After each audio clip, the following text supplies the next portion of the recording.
তাহলে আজকের গৌর সুন্দরকে এই শ্রীবাস সঙ্গনে রেখে চলুন যাই মুর্শিদাবাদ। এই মুর্শিদাবাদই জমিদারের রাজপ্রাসাদ, রাজপালঙ্ক। তবে একটা নেশা তার ছিল কি, ঠিক বেলাটা যখনই পড়বে গোধূলি বেলায় তামাক টানতে যেতেন এই জমিদার নদীর তীরে। আর একটা নেশা কি, ছোট্টবেলার অভ্যাস। দেখবেন বাড়িতে ছোট ছোট ছেলে মেয়েদের রেখে হরি নামের বাসরে আসা উচিত নয়, কারণ তাদের ছোট থেকে যদি অভ্যাস না থাকে বড়বেলায় তাদের আনতে পারবেন না। ওই জন্য অভ্যাসটা রাখতে হয় ছোটবেলা থেকে। ঠাকুরদা প্রত্যেকটা দিন এই ছোট্ট নাতি লালাকে মন্দিরে নিয়ে যেতেন, ভাগবত পাঠ করে শোনাতেন, ভগবানকে সেবা দেওয়া শেখাতেন। সেই যে দেখেছি আজ সেই লালা নিজে করছেন সেই কাজ। প্রত্যেকটা দিন সকাল হলেই স্নান করে শুদ্ধ বস্ত্র পরিধান করে প্রথমে ভগবানের সেবা, তারপর কাছারির কাজ, বিশ্রাম নিয়ে সেবা করে গোধূলি বেলায় নদীর তীরে তামাক টানতে যাওয়া। আজকের যখন মন্দিরে প্রবেশ করতে যাবেন দেখলেন বাড়ির যত ঝি চাকরেরা মন্দিরের আশেপাশে ঘিরে বসে আছে। রেগে গেলেন, তোমরা আমার বাড়ির ঝি চাকর, বাড়ির কাজকর্ম না করেই তোমরা এই মন্দিরের আশেপাশে বসে আছো কেন? কাজটা করবেটা কি? যখন বলছেন জমিদার, কাজের যারা ঝি অর্থাৎ মেয়েরা উত্তর দিচ্ছে, বাবু সারাটা জীবনই তো কাজ করব। তাহলে ওদেরকে বলছে, ওরা বলছে আমরা শুনছি, তাহলে আমাদেরও সেই শোনাটা লাভ আছে। ভগবান সরাসরি লীলা করে যান, জীব শিক্ষা দেন, আর ভক্ত দ্বারা লীলা করেও তিনি জীব শিক্ষা দিয়ে গেছেন যে আজীবন ভোর আমরা কাজ করছি, করব, বংশী যারা আছে করবে, যারা চলে গেছে করে গেছে, কিন্তু হরি নাম আর শুনবো কবে? আপনি ভগবানকে সেবা দিন আর আমরা একটু নাম শুনবো, প্রসাদ পাবো, যে যার কাজে বেরিয়ে যাব। তাহলে যে জমিদারের অর্থের কোনো শেষ নেই, তাহলে তিনি ভগবানকে তো অনেক কিছু দিতে পারতেন, তাই না? কিন্তু কি দিয়েছিলেন? একটু ফলমূল দেবেন আর তার সঙ্গে মিশিয়ে দিতেন ভক্তি, ভকতি চন্দন। প্রত্যেক দিনের মতো আজও সেই মন্দিরে গিয়ে বলে উঠলেন, দয়াময় তোমাকে দেবার মতো আমার কিছু নেই। ভগবান অন্য কিছু চাইেন না, শুধু একটা বস্তু চেয়েছে, কি? ভক্তের ভক্তি আর ভক্তের চোখের জল। হরি বল, হরি বল। আর কিচ্ছু নয়, অনেক রকমের ফল লাগবে না, অনেক নামি দামি মিষ্টান্ন লাগবে না। বসে বলতেন, হরি আজকের তুলসীপত্র আছে, তবে দেব তোমাকে মন তুলসী। চন্দন আছে, দেব ভকতি চন্দন। ফুল আছে, মালা গাঁথতে পারি, কিন্তু সেই মালা দিয়ে কি হবে? তোমার বস্তু তোমাকে দিয়ে তো লাভটা কি? আমি দেব মনকুসুম। তুমি মঙ্গলময়ী হরি, তুমি সবাইকে মঙ্গল করো। প্রভু নারায়ণ দিবানিশি তোমারে করি গো শরণ, দয়াময় করি গো শরণ। কেউ জানে না, না না, শুধুই আমার মন জানে আর তুমি জানো। ওহে দয়াময় মঙ্গল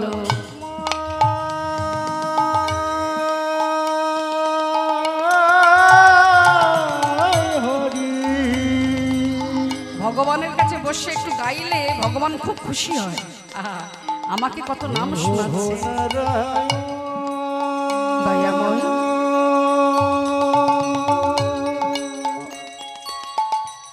দিবানিশি তোমারি আমি করি ঘোষর। তুমি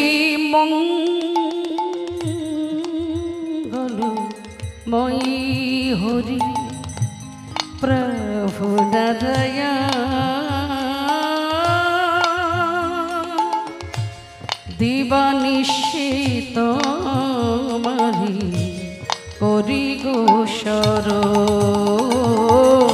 মঙ্গলময় হরি তুমি নারায়ণ দিবানিশি তোমারি করিব শরণ। না না নাই তো কিছুই মোর প্রেম পারাবা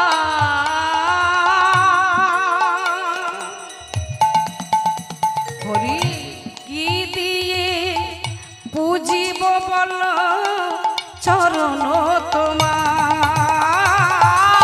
আমার কিছু না আমার কিচ্ছু নাই হরি তুমি আমার ইহকাল পরকাল তুমি আমার সব আমার শ্রী চরণে দেওয়ার মতো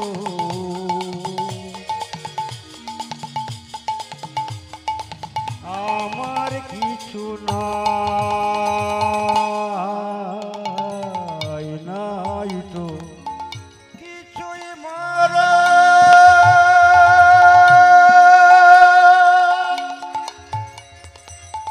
প্রেম পারাবা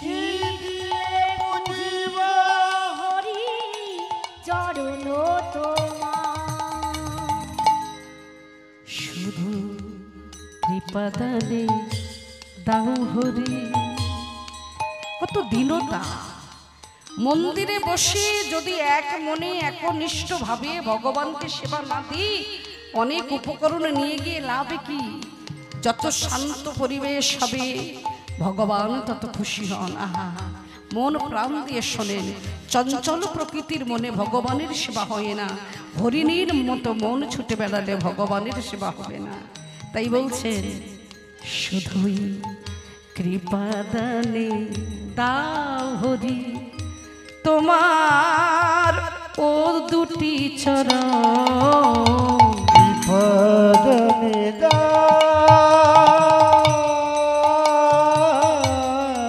হরি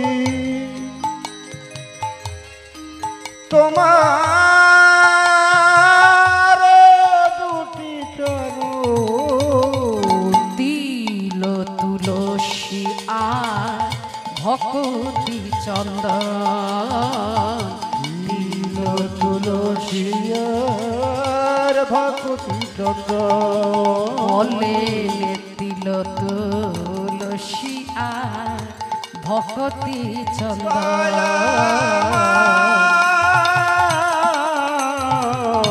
দিল তুলসিয়ার ভক্তি চন্দন মঙ্গলময় হরি প্রভু নারায়ণ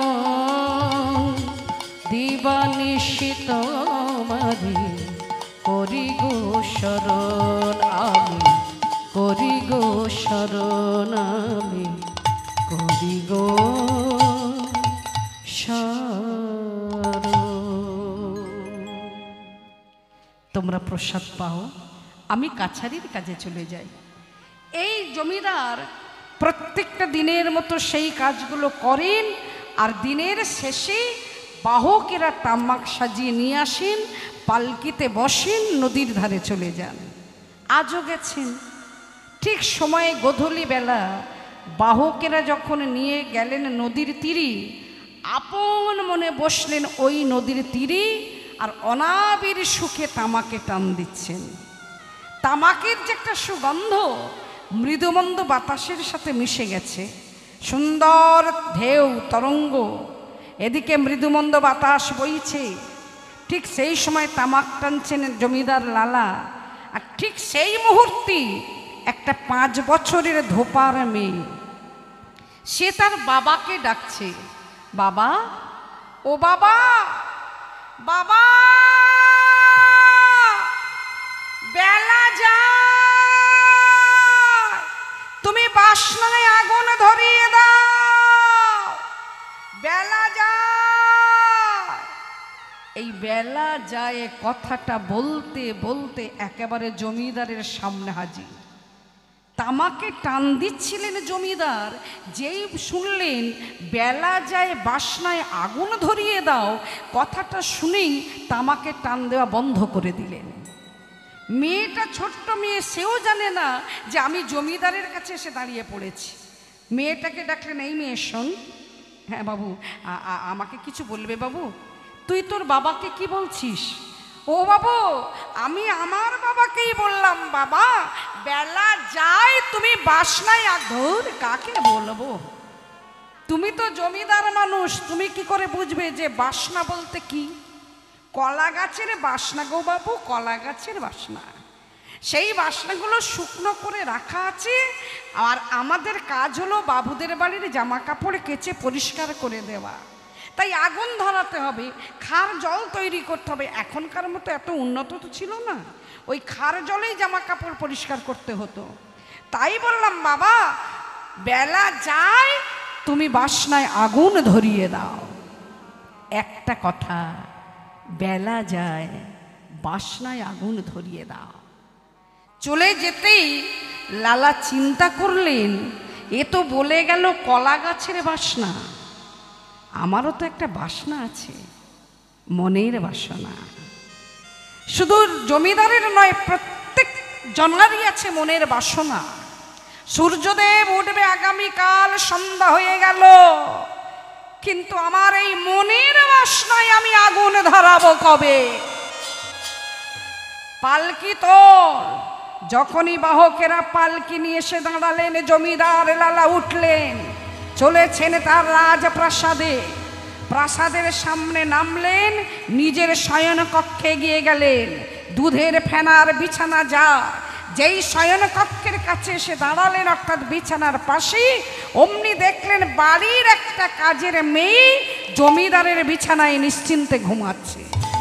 রেগে গেলেন, এত বড় সাহস! আমার বাড়ির কাজের মেয়ে ঝি হয়ে জমিদারের রাজ পালঙ্কে ঘুমায়, কে আছিস? এই মুহূর্তে এই মেয়েটাকে 30 বার বেত্রাঘাত কর।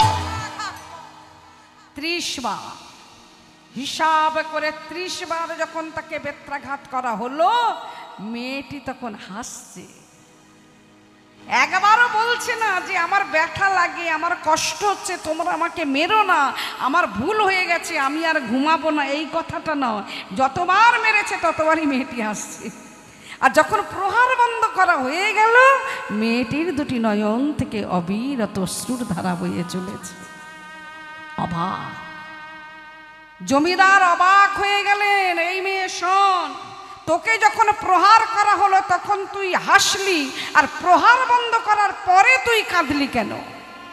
মেয়েটি বলে উঠল, বাবু আপনার এই ঘরটা গুছাবার দায়িত্ব হলো আমার। যখন আমি গুছাচ্ছিলাম কখনো ঘুমিয়ে পড়েছি বুঝতে পারিনি, তার শাস্তি 30 বার বেত্রাঘাত। তাহলে আপনি তো বিচক্ষণ, ওই বিছানায় আমি ঘুমিয়ে যদি 30 বার বেত্রাঘাত পাই মাত্র 2 ঘন্টায়, তাহলে আপনি তো সেই কবে থেকে ঘুমাচ্ছেন জানেন না, মরবার আগের দিন পর্যন্ত ঘুমাবেন। তাহলে আপনার জন্য কত বেত্রাঘাতে তোলা আছে আপনি হিসাব করে রাখবেন। এই আমি জমিদার, আমার পালঙ্ক, আমার রাজপ্রাসাদ, আমার বেত্রাঘাত। ও বাবু, যখন বিচারের খাতায় ভগবান বসবে, কে বা মন্ত্রী, আর কে বা রাজা, আর কে বা পথের ভিখারি, তার কাছে সব সমান বিচার। সেখানে কোনো ঘুষ কারবার চলবে না। ঘুষ দিয়ে বললে হবে না আমি অন্যায় করিনি, করেছি, এই এত টাকা দিচ্ছি, কেসটাকে ঘুরিয়ে দাও। হরি হরি হ্যাঁ, তার হলো সূক্ষ্ম বিচার। তাহলে তার কাছে আপনি কি করে ফাঁকি দেবেন? ওই জন্যই আমার হাসি পেল যে আমাকে প্রহার করছি, তাহলে জমিদারেরও তো প্রহার হবে। তা শেষে কাঁদলি কেন? যেহেতু আপনি আমাদের অন্নদাতা, তাই ভগবানের কাছে কি দিয়ে জানাবো বলুন তো? গরিবের কি আছে চোখের জল ছাড়া? দয়াল দীনবন্ধু হরির কাছে জানালাম, হরি গো অন্য দাতার যেন কখনো কোনো দিন সর্বনাশ না হয়, কোনো ক্ষতি যেন না হয়, ওনার যেন কোনো শাস্তি না হয়, আমি আমার চোখের জলে তোমাকে জানালাম। মেয়েটার কাছে এগিয়ে গেলেন, জমিদার নিজে হাত ধরলেন। এই মেয়ে, তুই আজকে ঠিক বলছিস তো? হ্যাঁ গো বাবু, হ্যাঁ। কিন্তু ঠিক আছে, ঠিক আছে, আমাকে ছেড়ে দিন, আমি কথা দিচ্ছি আমি আর এই বিছানাতে ঘুমাবো না। না, আমি তোর হাত ধরেছি ছাড়বার জন্য নয়। মেয়েটার ভয় হচ্ছে এই বুঝে আমাকে আবার নিজে প্রহার করবে, এতগুলো কথা বললাম। শোন মা, যে বিছানায় ঘুমিয়ে তুই পেলি 30 বার বেত্রাঘাত, আজ থেকে আমি আরে ঘুমাবো না, আর আমি ঘুমাবো না। এই পালঙ্কিতি এই করিলাম পান, ঘুমাবো না পালঙ্কেতে। আর নয়, অনেক ঘুমিয়েছি। এই করিলাম না না, ঘুমাবো না।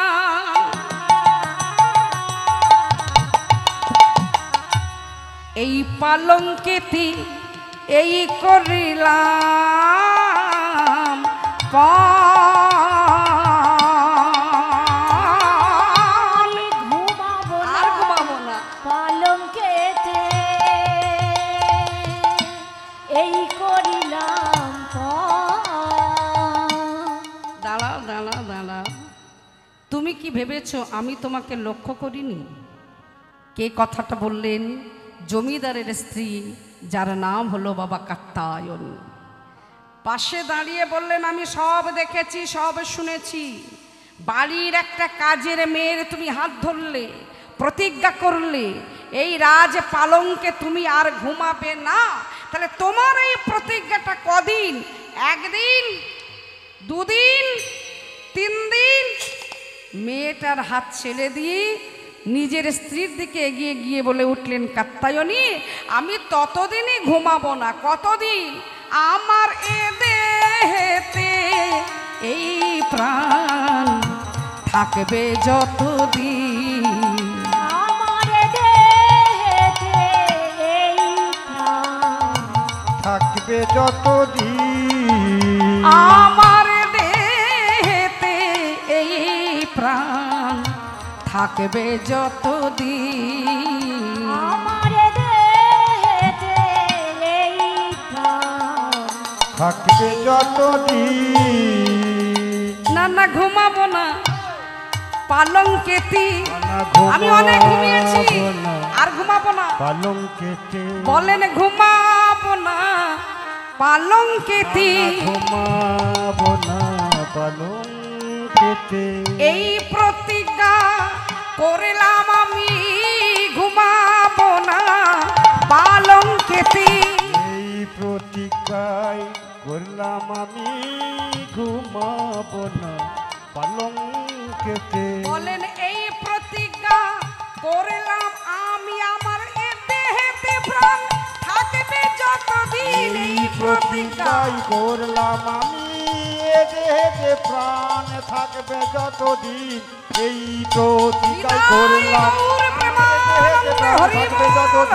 প্রতিজ্ঞা করলাম আমার এ দেহেতে প্রাণ থাকবে যতদিন। এই প্রতিজ্ঞা না ঘুমাবো না পালঙ্কেতে।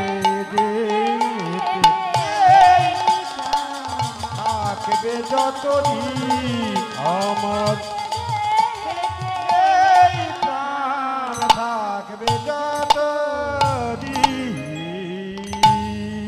তাহলে তোমার বিছানা আজ থেকে কোথায় হবে? মেঝেতে। বললেন তুমি রাজ পালঙ্ক ছেড়ে মেঝেতে ঘুমাবে? অভ্যাস, আগে থেকে অভ্যাস করবো গো কাত্তায়নী। আজকের আমাদেরকে শিক্ষা দিয়ে যাচ্ছেন, হেজিব তুমি অনেক পরিশ্রম করে একটা বাড়ি করেছো, দিনকে রাত, রাতকে দিন করেছো তুমি। সুন্দর বাড়ি করেছো, নিজের ছেলে মেয়েকে মানুষও করেছি আমরা। যখন আমার বার্ধক্য কাল আসবে, তখন ওই বিছানায় যখন আমি পায়খানা প্রস্রাব করে ফেলবো, উঠতে পারবো না, বসতে পারবো না, সেদিন ছেলে ভালো হতে পারে, আমার মতো বউ কেন ভালো হবে? সেদিন আমার ছেলেকে বলবে, হ্যাঁ গো শোনো না, তোমার বাবা কিংবা মা বিছানাটাকে নষ্ট করে দিচ্ছে, তোমাকে বলি শোনো, ওই বারান্দায় আমি মাদুর পেতে দিচ্ছি, বিছানা করে দিচ্ছি, তুমি তোমার বাবাকে ওই বারান্দাতে বার করে দাও। এটা কি হয় না এই সমাজে?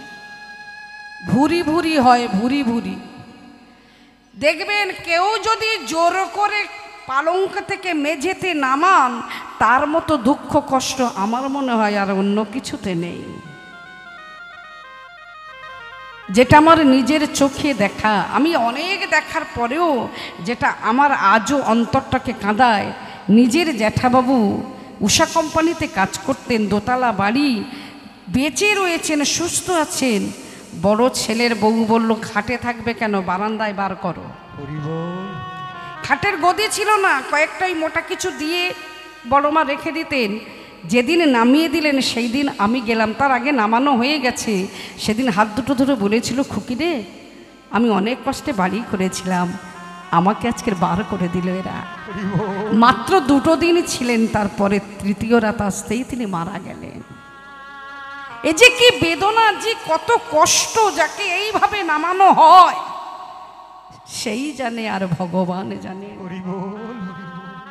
তাই কাত্যায়নীকে বলছেন, আমি হতে পারি জমিদার, বয়স তো আর ধরে রাখা যাবে না। বয়স হয়েছে, বার্ধক্য কালও আসছে, তা আমার ছেলে যে আমাকে একদিন মেঝেতে নামাবে না সেটা কি করে জানলে? তাই আজ থেকে আমি অভ্যাস করব এই মেঝেতেই থাকার, কারণ একদিন মেঝেতেই তো যেতে হবে। হরি বল, হরি বল।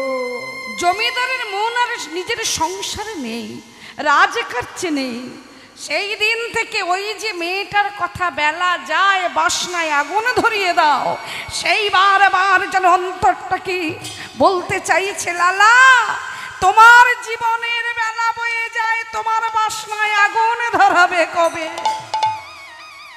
সমস্ত দায়িত্ব দিলেন একমাত্র ছেলে নারায়ণ। কি একদিন ছেলেকে ডেকে বললেন, আজকের আমার বড় ইচ্ছা বৈষ্ণবের সেবা দেওয়া, বারান্দায় একটা সুন্দর করে কিছু পেতে দিস, একটা আসনে রেখে দিবি, বৈষ্ণবকে আমি বসাবো। সকাল থেকে সন্ধ্যার আগে পর্যন্ত অপেক্ষা করছেন। ঠিক সন্ধ্যা হবার আগে সেই দিন বৈষ্ণব আসছেন 2টি হেমদণ্ড বাহু উত্তোলন করে। মনের যদি অতিরিক্ত ক্ষুধা থাকে, যে আমার পিপাসা, দেখবেন খালের জলও অমৃতের সমান হয়ে যায়। হরি বল, হরি বল। তখন ডোবার জল বলে গন্ধ লাগবে না। আজকের লালার এত ক্ষুধা যে বৈষ্ণবের সেবা আমাকে করতে হবেই। আর ঠিক সেই সময় আসছেন বৈষ্ণবের ঠাকুর, ললাটে তিলক, কণ্ঠে তুলসীর মালা, স্কন্ধে ভিক্ষার ঝুলি, আর বদনে কৃষ্ণকে সব, কৃষ্ণ মাধব মধুমাখা হরি নাম নাম রে, মধুমাখা কৃষ্ণ নাম। কৃষ্ণ গাইব, যারা গাইতে পারি তারা গাইব। এখানে সমান অধিকার।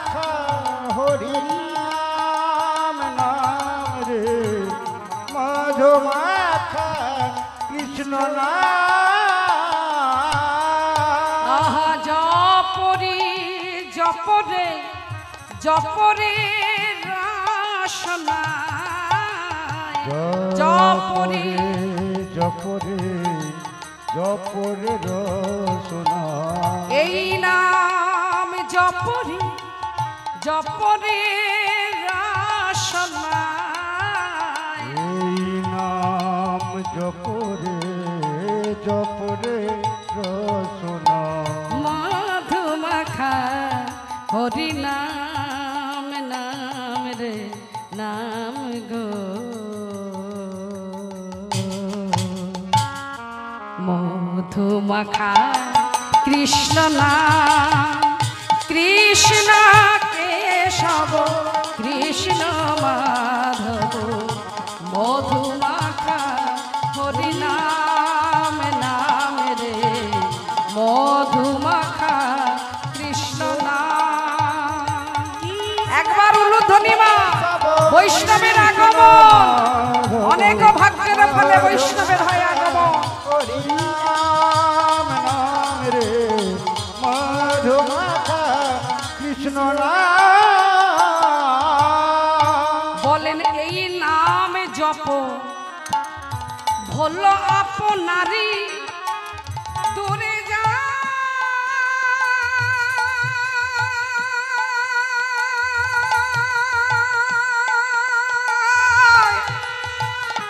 দূরে যায় তৃষ্ণা হরির নাম পারে পারে।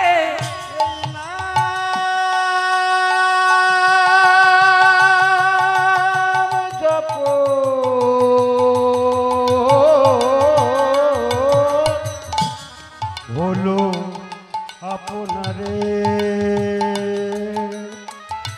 কে বলো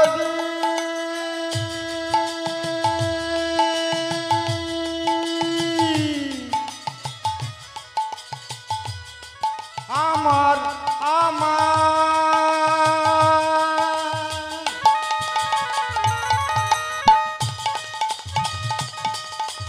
অনিত্য মায়ার সংসার।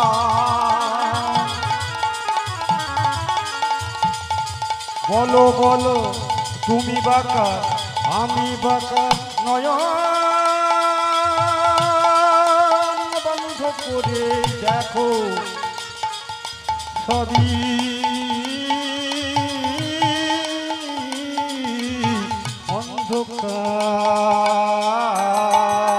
অন্ধকার। এই নাম জপো হলো আপনারে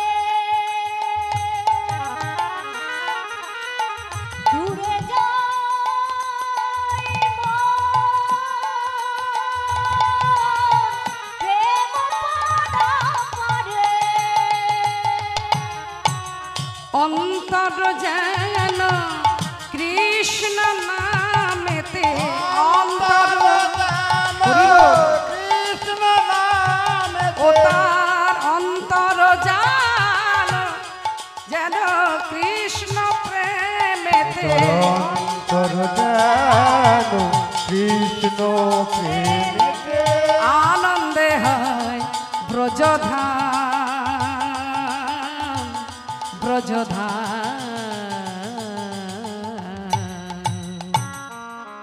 মধুমাখা এই হরিনাম কৃষ্ণ সব কৃষ্ণ মাধব মধুমাখা হরিনাম নাম রে মধুমাখা কৃষ্ণ নাম। হরি বল হরি বল হরি বল হরি বল হরি বল হরি বল হরি বল হরি বল হরি বল হরি বল হরি বল বৈষ্ণব আসছে। হরি বল।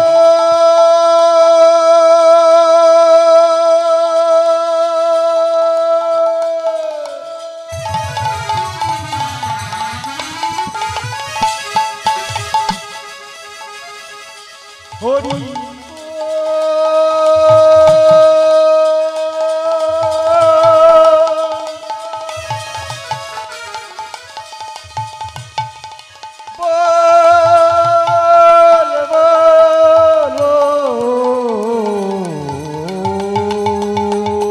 হরি বল হরি বল হরি বল হরি বল হরি বল হরি বল হরি বল হরি বল হরি বল হরি বল বল হরি বল বল হরি বল বল হরি বল হরি বল হরি।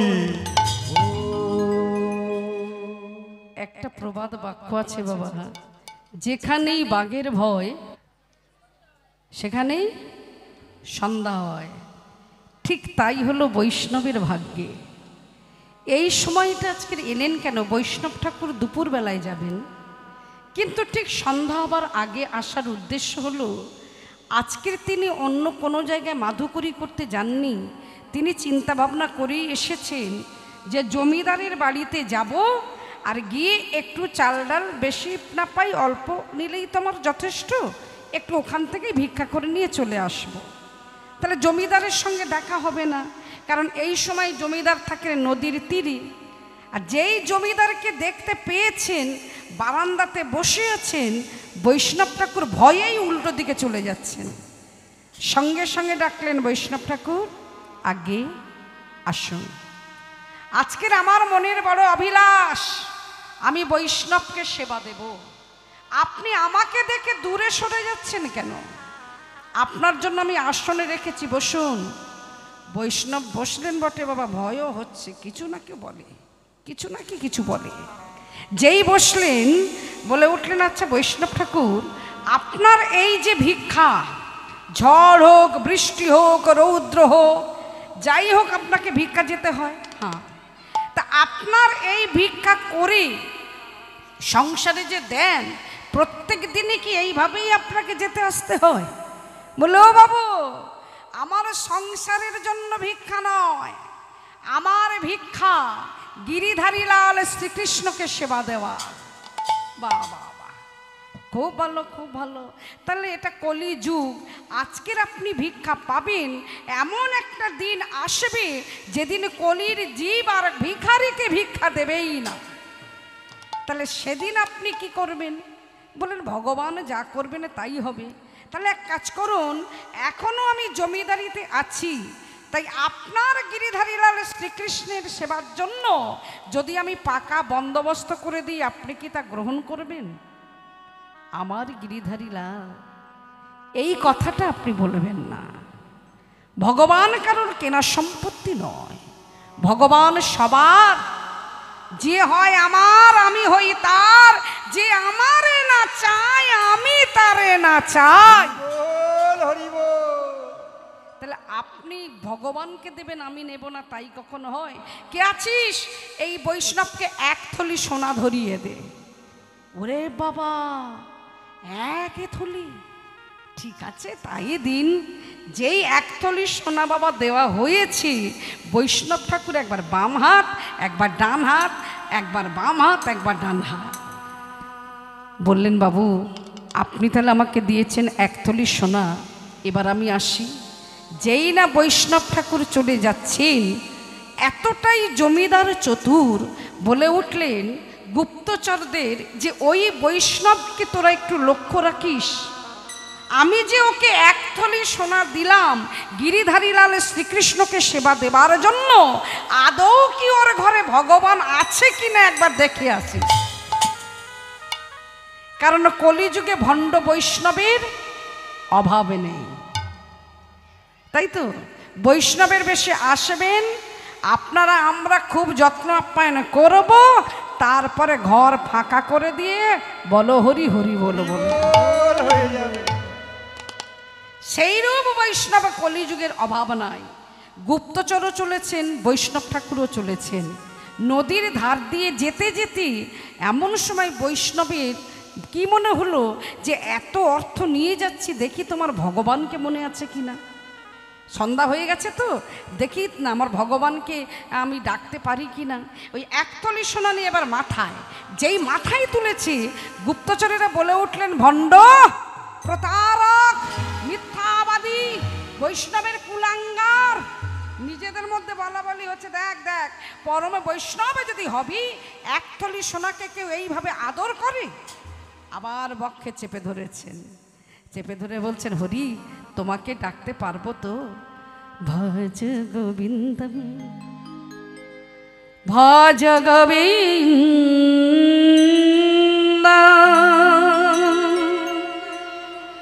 গোবিন্দায় ভজ মূঢ়মতি মূঢ়মতি মূঢ়মতি ভজ গোবিন্দ ভজ গোবিন্দ গোবিন্দায় ভজ মূঢ়মতি ভজ গোবিন্দ ভজ গোবিন্দ গোবিন্দ ভজ মূঢ়মতি আহা ভজ গোবিন্দ ভজ গোবিন্দ গোবিন্দায় ভজ মূঢ়মতি ভজ গোবিন্দ ভজ গোবিন্দ গোবিন্দায় ভজ মূঢ়মতি ভজ গোবিন্দ ভজ গোবিন্দ গোবিন্দ ভজ মূঢ়মতি ভজ গোবিন্দ ভজ গোবিন্দ গোবিন্দায় ভজ মূঢ়মতি গোবিন্দায় ভজ মূঢ়মতি গোবিন্দায় ভজ মূঢ়মতি। তিনবার প্রণাম করেছে বাবা, তিনবার। এক থলি সোনাটাকে তিনবার প্রণাম করে তাকে করলেন কি, নদীর জলে দূর করে ছুঁড়ে ফেলে দিলেন। যা। সঙ্গে সঙ্গে যারা গিয়েছিলেন গুপ্তচরেরা বলে উঠলেন, বৈষ্ণব এক থলি সোনার মর্ম তুমি বুঝবে কি করে, তুমি তো ভিখারি। এই সংবাদটা পৌঁছে দিলেন জমিদার লালার কাছে। লালা শুনে বলে উঠলেন, এত বড় সাহস, আমার কষ্টের উপার্জিত অর্থ নদীর জলে করে নিক্ষেপ, কে আছিস ওই বৈষ্ণবকে আমার কাছে ধরে নিয়ে আয়। বৈষ্ণব ঠাকুর শুনেই মনে মনে ভাবছেন, যদি বা বেঁচেছিলাম এবার মেরে ফেলে দেব।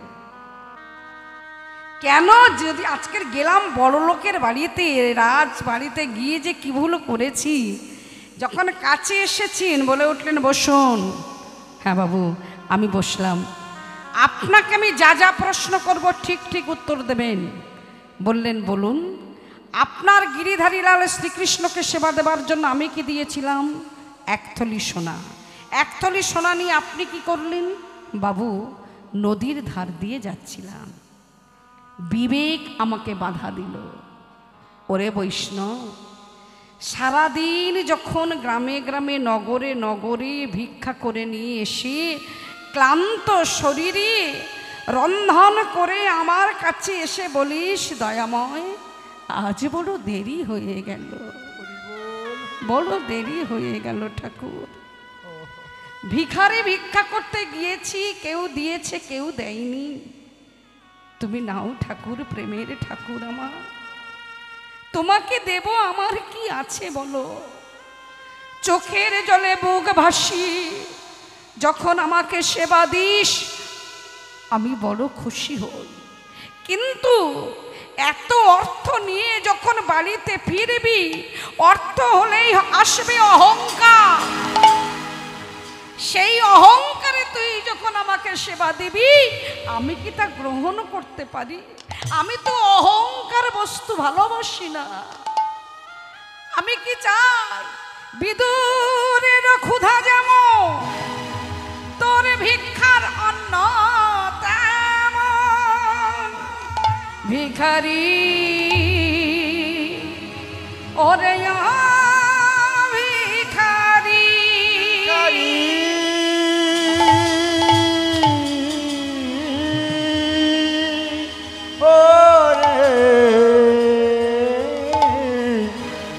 ভিখারি।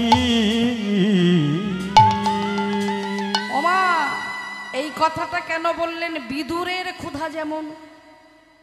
বিদুরের ঘরে ভগবান শ্রীকৃষ্ণ যখন গিয়েছিলেন সেবার জন্য, বিদুর ছিলেন না ঘরে, গিয়েছিলেন স্নান করতে। স্ত্রী পরাশরী ভগবানকে সেবা দেবেন, কি দেবেন? নিজের বস্ত্র শত ছিন্ন। ভগবানকে পেয়ে একদিকে আনন্দ ছিল, একমাত্র রম্ভা কলা। ভগবানকে যখন সেবা দিচ্ছেন, পরাশরী কি করছেন? ওই রম্ভার ছোঁড়াগুলো, খোসাগুলো ভগবানকে দিচ্ছেন আর শ্বাসগুলো ফেলে দিচ্ছেন। কি প্রেম, কি ভক্তি! যখন ওই খোসাগুলো ভগবানকে সেবা দিচ্ছেন, বিদুর এসে দেখতে পেয়ে নিজের স্ত্রীকে বলতে যাবেন যে তুমি কি করছো? ভগবানকে তুমি কলার খোসা খাওয়াচ্ছ। এই কথাটা বলতে যাবেন, ভগবান বুঝতে পেরে ইশারা করে বললেন, বিদুর তুমি কিছু বলো না। যে ভক্ত, যে ভক্তিতে আমাকে যারা সেবা দেয়, আমি তার সেবা গ্রহণ করি। মনে পড়ে কৃষ্ণদাসী মীরাবাইয়ের একটা কথা, যে কৃষ্ণদাসী মীরাবাই, তারও শখ ছিল, আশা ছিল, ঘরের বধূ হয়ে গেছে, কুমার রানা ভোজের স্ত্রী হয়ে। অপরাধ তার জীবনের একটাই, ভগবানকে সে ভালোবাসে, কৃষ্ণকে ভালোবাসে। সেই কৃষ্ণকে ভালোবাসার অপরাধী তাকে মারবার জন্য কালকুট বিষ প্রয়োগ করা হলো। সেই বিষ হয়ে গেল অমৃতের সমান। ফুলের মালার পরিবর্তে কালকে উঠে সাপ পাঠানো হলো, সেটা হলো ফুলের মালা। মন্দির কামান দিয়ে উড়িয়ে দেব, এক মীরাকে সমেত সব ধ্বংস করে দেব।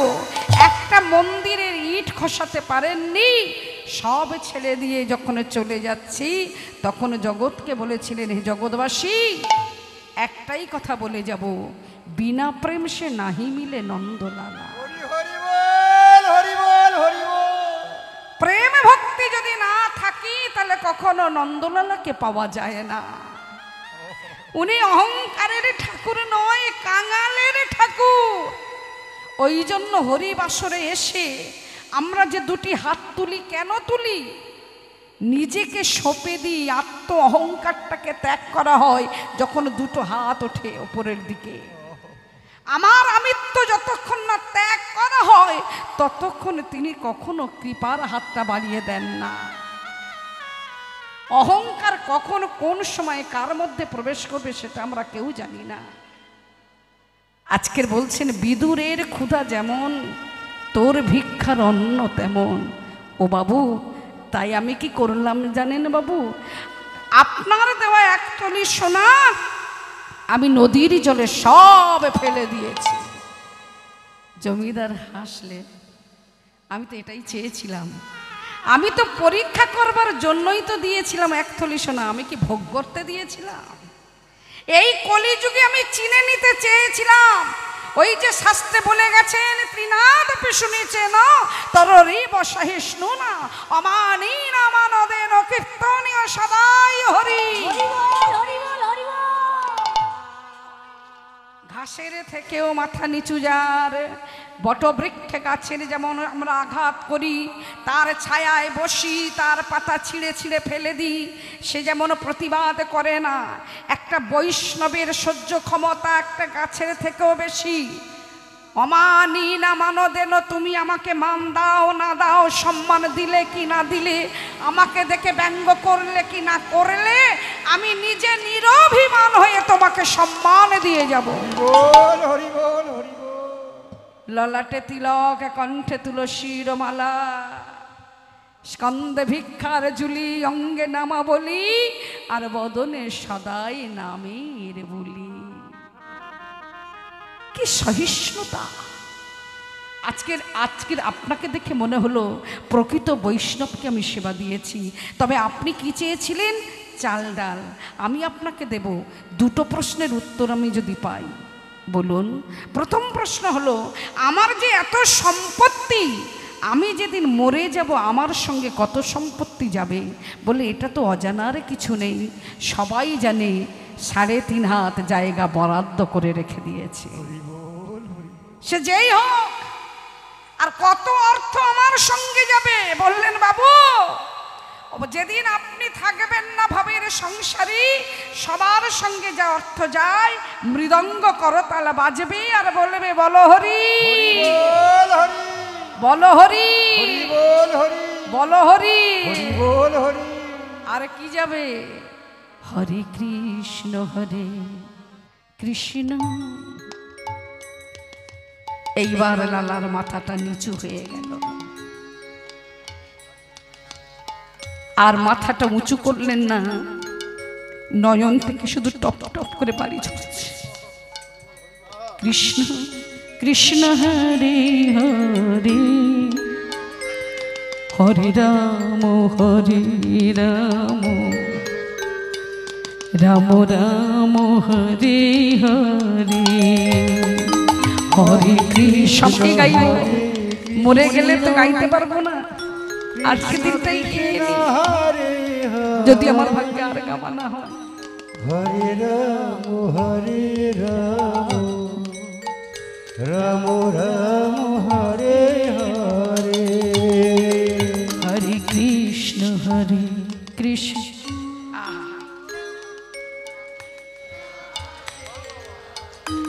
আহ হরি বল হরি বল, বাবা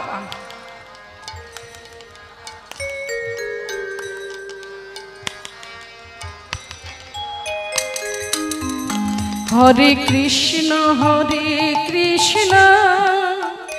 কৃষ্ণ কৃষ্ণ হরে হরে, হরে রাম রাম রাম হরে হরে। সবাই বলুন হরে কৃষ্ণ কৃষ্ণ কৃষ্ণ কৃষ্ণ হরে হরে, হরে রাম রাম রাম হরে হরে।